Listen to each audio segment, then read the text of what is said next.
Hola, bienvenidos, ladies and gentlemen. Week 11. We're back on town, back on the road, back in the saddle. Let's get these picks out the way. Recap from week 10. My upset alert was an upset. I got it right. I had Vikings over Bills. Game of the year. I've seen a lot of crazy games, but I will say that catch by Justin Jefferson, that was big time. Elite, 4th and 18, stakes on the line. And talk about a choke job by the Bills. Can't really say much because my Cowboys choked to the Packers. Anywho, I predicted 26-24. The game ended 33-30. So, upset alert. Upset alerts be on there. Check them out. All right. So, overall, my picks from last week was 8-5. I got 8 games right and 5 wrong. A couple of surprises that I got wrong that I thought. Surprised the Lions beat the Bears. And I'm surprised the Raiders lost to the Colts. Well, good for Jeff Saturday. He got his first first win as a head coach.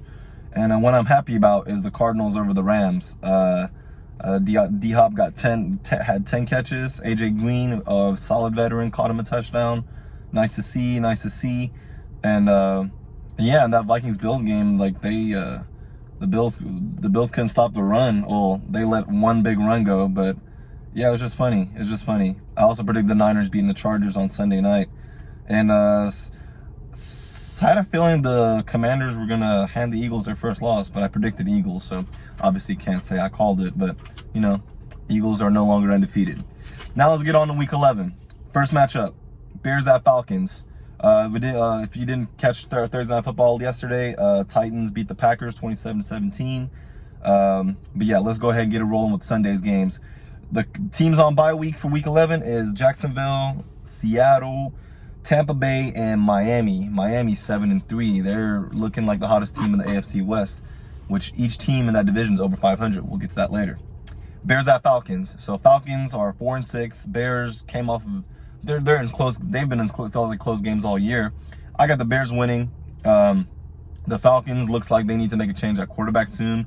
Mariota just really isn't inspiring the offense a lot.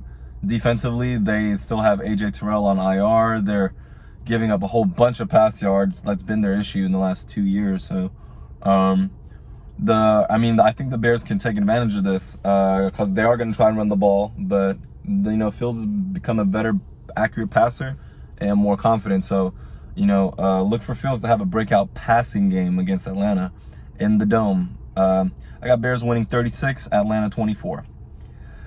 Moving on to Eagles at Colts. Second game, the Colts under Jeff Saturday, and I think they're 4-5-1, or maybe 4-1. Either way, they're still in playoff contention, playing in the AFC South. So, and the Eagles came off a tough loss. They still have Jordan Wilkins, their rookie, is injured, so they're having a hard time stopping the run, like they against the Commanders. And the Colts are probably going to run the ball here, honestly. Eagles, obviously, A.J. Brown was a little nicked. I think he's still going to play. Devontae Smith, Miles Sanders, and Travis Kelce, their O-line is healthy. So I expect the Eagles to win. Not going to be a blowout because I don't think the Colts are going to make a lot of mistakes. Matt Ryan is back playing, The Jonathan Taylor's got some looking like the old Jonathan Taylor. Had a 66-yard touchdown run against the Raiders. Funny because his rookie year, he had a 62-yard touchdown run against the Raiders. I believe in Las Vegas, they may have been in Oakland or whatever. I think it was Las Vegas. Anywho, I got the Colts losing this 23-21, so the Eagles are going to come out on top. Tough Nick-Grit game, though. Wouldn't be surprised if the Colts beat them, but I am going to go Eagles here. Yeah. We're going to go those dirty birds, stinky dirty birds. But Jalen Hurts, he's definitely the leader of that team. Respect to him. Jets at Pats. So they've already played each other once, and the Jets beat them in MetLife Stadium. The Jets they still have Breece Hall. He's still injured, but they did trade for James Robinson. Patriots, obviously at home, gave up a record-breaking, it seemed like, rushing yards to the Bears. That's not going to happen to the Jets. I think the Pats lost the last matchup. I think they're going to even it out. The Jets are 6-3. The Pats are 5-4. Like I said, AFC East. Dolphins are on a bye. The 3 other teams are playing. They need to win. This is a very competitive division, and I can see either team either of these teams being like the front runner, because Buffalo kind of has a lot of injuries. We don't really know. They don't look their full self. And Miami honestly looks like they're probably the scariest team to play, especially with how Tua is playing. He's playing very efficient, getting the ball out quick and stuff like that. But I'm gonna say the Pats win this 22-13. The defensive tough battle. They're not going to commit a lot of penalties. The Jets are they're going to get after Zach Wilson if the Jets can't run the ball. And yeah, I can just see it being this one of those typical gritty Foxborough games. Honestly, I think the Jets will be lucky if they even get double-digit points. I was honestly going to go 23-9, but I'm going to go 22-13 in favor of the Patriots. Moving on, the Commanders at the Texans. Game in Houston. Washington Commanders coming off a big win against the Eagles on Monday Night Football. The Texans, I think they just came off of a bye. No, they played the Giants. They played the Giants last week. Hung in there, but like I said, it's just a lot for them to overcome. They don't have a lot of weapons on offense. I think Brandon Cooks is hurt. Defensively, they give up way too many rushing yards. Commanders were committed to the run regardless of how many yards per carry they were getting. They're going to have a higher yard per carry against the Texans versus the Eagles. So the game's in Houston. The Commanders, Taylor Heineke, he gets those boys rolling for some reason, and they're going to make a push to try to climb up in the NFC East, which is the division. If the Commanders beat the Texans, every team in that division will be over 500 as well, just like the AFC East. Beasts of the East, man, you know what I'm saying? Like the big bad Eastern, the sun rises in the East, sets in the West. So it's been pretty unexpected for the East to play so well. But I mean, as much as I would love Houston to beat them, but I just don't see them pulling it out. The Commanders got a very good front seven, and Dameon Pierce is gonna run tough. Rookie running back for Houston, very solid, gonna be a Rookie of the Year contention. He's gonna have a good game, but he's not gonna be enough him by himself to beat the Commanders. So Commanders 24, Houston Texans 15. All right, now we go over to the Rams at the Saints. Now this matchup a couple of years ago was a hit. I remember Michael Thomas catching a pass over Marcus Peters. Game was like in the 40s and 30s. It's a high-scoring game. Not going to be this time around. Obviously, people remember when they played in the NFC Championship, that famous no call, Nicole Roby-Coleman. But I think the Saints are going to get back at him here. They have, the Rams, I think the Rams are a mess, honestly. They don't have a good O-line. The Saints have a good pass rush. Rams do too, but they haven't been rushing the passer as well this year. So I think the team with the best passer is going to win here, which I think is the Saints.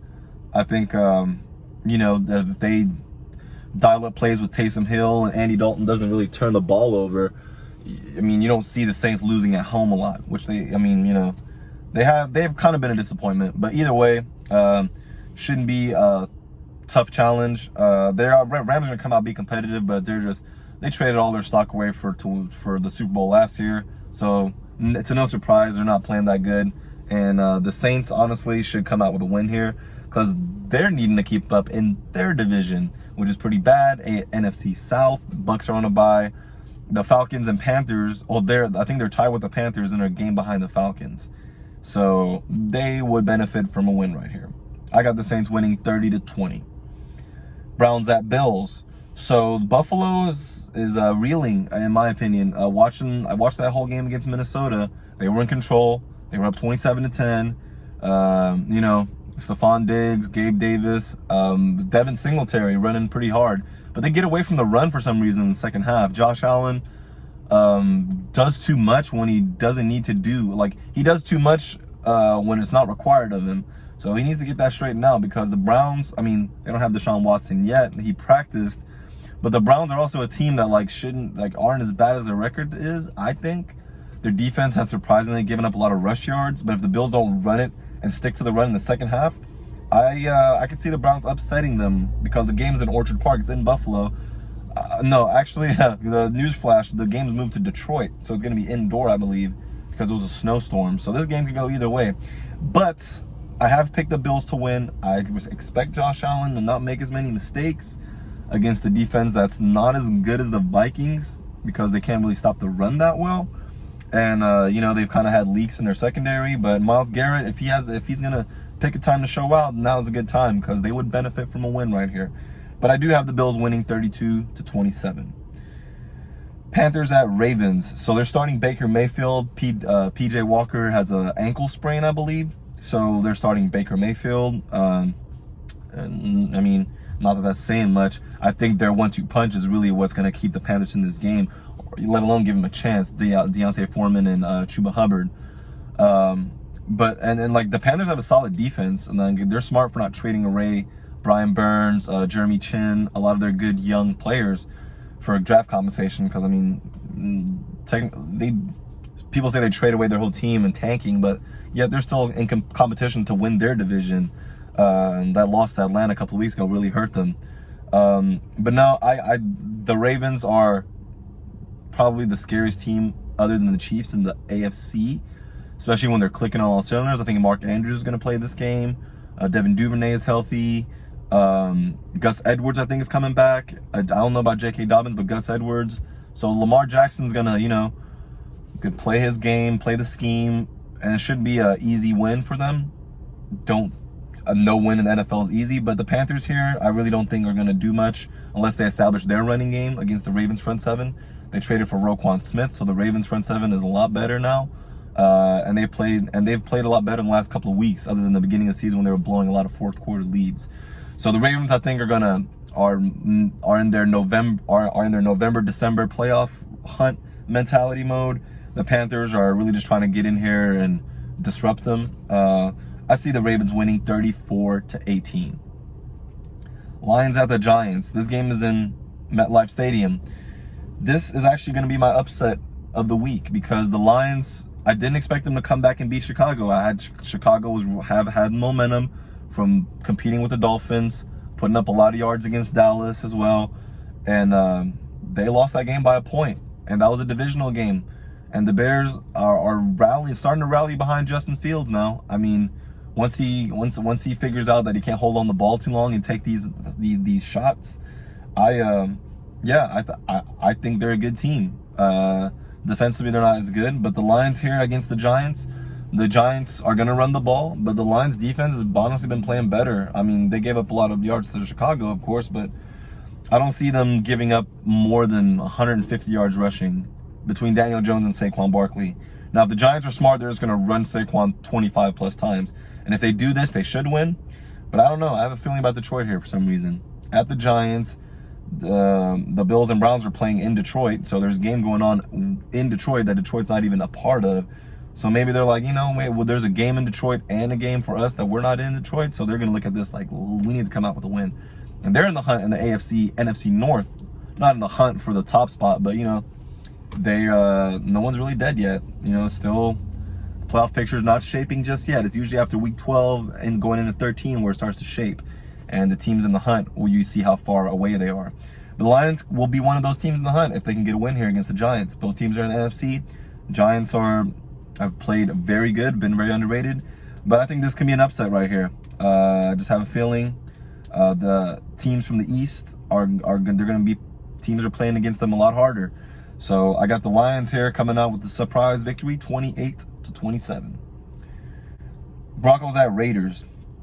Raiders at home. Broncos came off a loss to the Titans. Tough loss. They're good defense, very good team. Broncos, honestly, I thought should have won that, but I got them winning this week.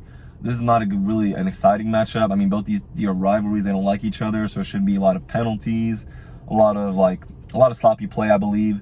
Hopefully, I mean, I don't see this game being a big highlight. The only highlight for the Raiders is honestly Carr to Adams, which Adams is still putting up numbers, but they're not winning. So, and I don't think this is going to be a win for them either. I mean, they just haven't shown me enough. They look like a hot mess, and the Broncos don't look that much better. But if Russell Wilson has a team that can sort that out against, it would be Las Vegas. I got the Broncos winning 23-16. Cowboys at Vikings. Here we go with them boys again. I gotta pick. Well, I'm gonna be honest. I honestly don't think this matchup favors the Cowboys. I think our secondary got exposed last week against, not exposed, but you could see glaring weaknesses in our secondary because when we're loading the box to stop the run, which the Packers can do. So can the Vikings, Dalvin Cook. You know, I mean, we've stopped them before, but I'm not going to base my stuff off the past. Yeah, we've been to Minnesota the last 2 years and beat them, but it's a different year. It's a different team. Everything's different. It's any given Sunday, so I'm not even going to say none of that stuff. This is going to be tough because Justin Jefferson, Adam Thielen, T.J. Hawkinson. You know, this is going to be a tough matchup for the Cowboys. They really can't commit any turnovers. Even if they don't force a turnover, they can't commit one. I think the defense is going to have they're going to have to play gap scheme, have gap integrity, very disciplined on defense, and risk maybe not getting but 1 or 2 sacks. Usually they're after to get 4 or 5, but that's going to lead to gashing, and I don't think that's going to help the Cowboys because offensively, the more 3 and outs we have, the more we put our defense out there, they get tired. I think Calvin Joseph is going to be put on the spot again. He's going to probably be guarding the weak side receiver. Diggs is going to have to be on Jefferson. But I think Anthony Brown has had a concussion against the Packers, so he might still be out. And then Jordan Lewis, we lost him for the year with the Liz Frank injury. So that's why I'm concerned about the secondary. We might have to play a 2-deep shell and play very disciplined football, like keep six in the box and not load it, because then we have to play one-on-one in the back end, and that's not going to benefit our secondary right now. We can't do that to our secondary. So, I mean, for those reasons, I do think that Minnesota has a favorable matchup. Of course, I hope I'm wrong, but I'm going to say Minnesota 26, Dallas 21. I can see this being another nitty-gritty game. Very, you know how it is when you watch America's Game of the Week featuring America's team. So, Minnesota, I think they're going to cover it. Hope I'm wrong, but we'll see come game day. Moving on now, Bengals at the Steelers. This was the opening week 1 matchup for both these teams. They played each other in Cincinnati. TJ Watt, I believe, started last week, and they are undefeated with him in the lineup. And when he's gone, that's a different story. But he's back. He was back last week. He'll be playing this game. And for that reason alone, I'm honestly going to say I'm going to pick Pittsburgh here. Bengals are coming off of a bye. They got beat by the Browns a couple of weeks ago.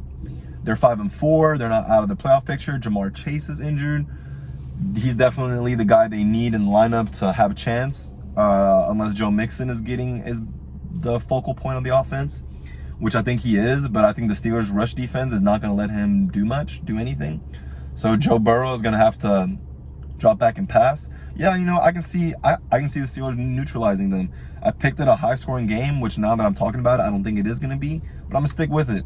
Because, you never know with a team like Cincy can get hot, and Pittsburgh got a young quarterback. He's starting to gain some confidence. He runs the ball a lot in the red zone. George Pickens is a great weapon. Deontay Johnson, very consistent, dropping less passes.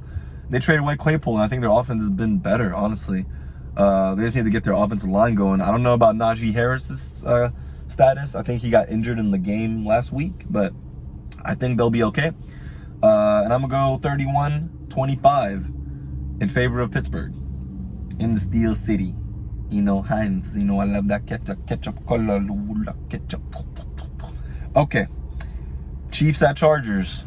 Seems like they always play each other on primetime TV. They play it Thursday night on week 2. But this is a Sunday night football matchup, and it's in LA.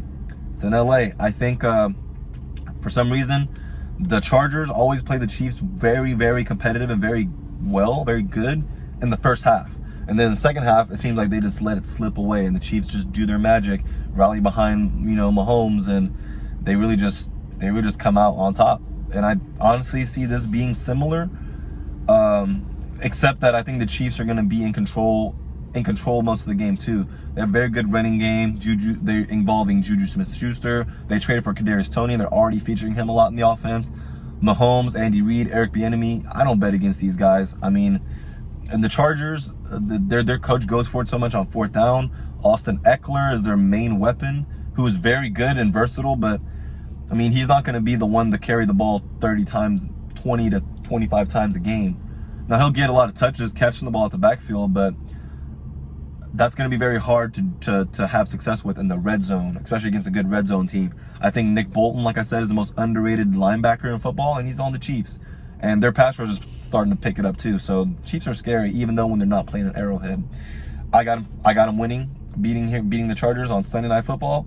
37-31. And then Monday Night Football is an NFC West matchup. I called the Cardinals beating the Rams last week. It was a much needed win. You know, they really need to win this one too. The Niners are only a game ahead of them, maybe two, but the game's in Arizona. Arizona hasn't played that well at home, but if they can establish James Conner and keep the ball out of San Francisco's offense, keep Arizona keeps their own defense on the sideline, they'll have a chance. I don't know if that's going to happen because, you know, they always run everything out of the gun. Kyler Murray gets rushed out of the pocket a lot, and they just don't have a good downhill running game, which they could have, but that's not up to me. I ain't the coach. But anywho, this is going to be a very good divisional game, very intense. I think it's going to be a high scoring because, you know, the Niners are capable of putting up a lot of points now. I think the Niners are going to come out on top here, 30-27. And that wraps up week 11, ladies and gentlemen. I got the scores down. Let's see if I do better than 8 out of 5 from last week. Like I said, feel free to comment any predictions. Upset game of the week is the Lions over Giants. I mean, if you think any of these other ones, like for example, you know, you can go Colts over Eagles. If any of you think the Colts are going to beat the Eagles, I predicted the Eagles winning, but maybe the Colts are going to win. You never know on this on these kinds of weeks. There's still 2 more weeks of bye weeks after this week, maybe 3, but we're getting close to where all the teams are playing back again, and that's when the playoff picture starts to bracket itself up, and that's when it really gets interesting, and we'll see where these teams stand. But for now, I'm your boy, I'm your Ranger, I'm the man, calling the games, seeing what's up. You guys enjoy, hit the like button, subscribe, tell your friends about it, do all that good stuff, and I will see you on the flip side. Hopefully I was wrong about my Vikings Cowboys. But anywho, enjoy, watch football, and, you know, stay blessed. Tell your people you love them. Mwah, mwah, mwah. Voy, voy.